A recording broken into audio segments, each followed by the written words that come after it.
I'm Arthur. I'm 68. And 3 days ago, my wife of 42 years packed 2 suitcases and left. Now, the house makes sounds. It never used to. At night, the wood contracts. The refrigerator hums like it's thinking. There's a clock somewhere I still haven't found, ticking like it's keeping score. Her mug is still by the sink, the one with the small crack near the handle. I noticed it this morning. I don't know why that was the thing that did it.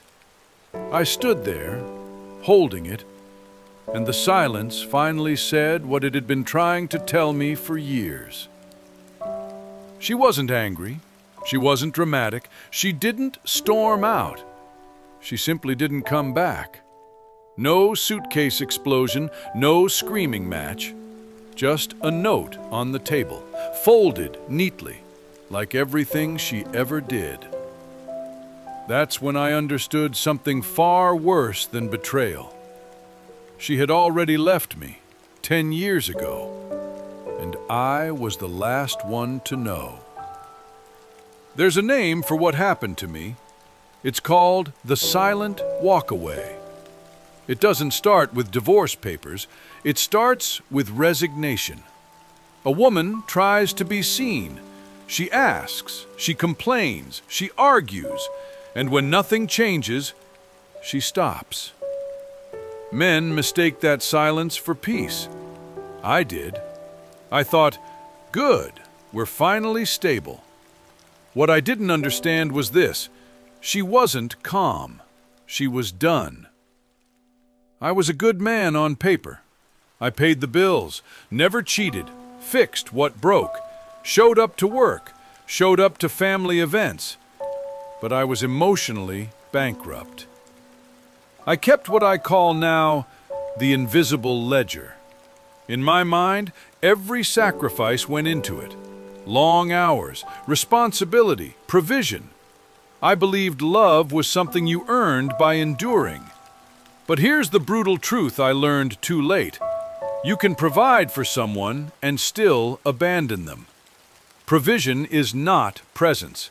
Money is not intimacy. Stability is not love.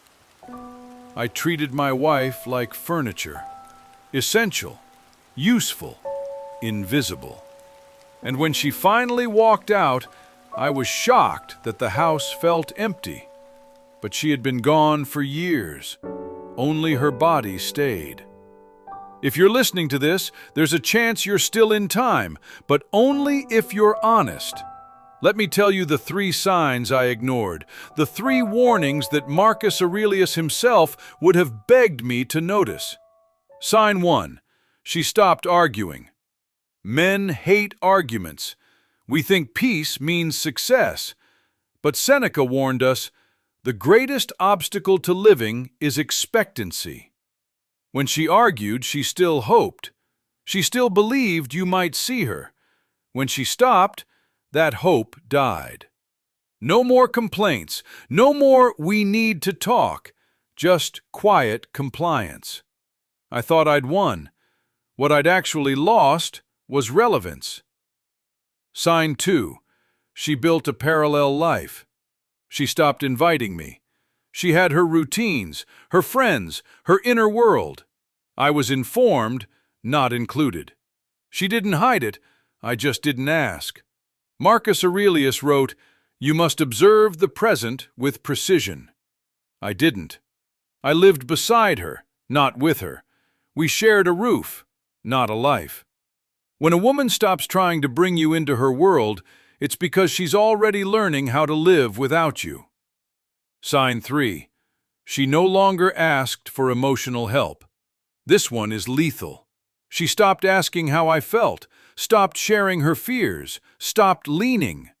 I thought, she's strong. No, she was self-sufficient because she had to be. A relationship where only one person carries emotional weight is already over. The Stoics taught attention, not control. Attention. I controlled everything, except the one thing that mattered. Now listen to me carefully. If you are still living in the same house as her, you are not too late. But you must act tonight. Not tomorrow. Not after this video goes viral. Tonight. Do not defend yourself. Do not explain. Do not list what you've done. Sit down. Put the phone away. Turn your body toward her and ask her this exact question. When was the first time you felt alone with me? Then shut up. Do not interrupt. Do not correct her memory. Do not minimize. Let the silence work for you for once. If she cries, stay. If she gets angry, stay. If she hesitates, stay. This is not about fixing. This is about witnessing. For the first time, be present without being useful. That's the skill I never learned, and it cost me everything. I live in a house that echoes because I confused duty with devotion. Wisdom often comes too late.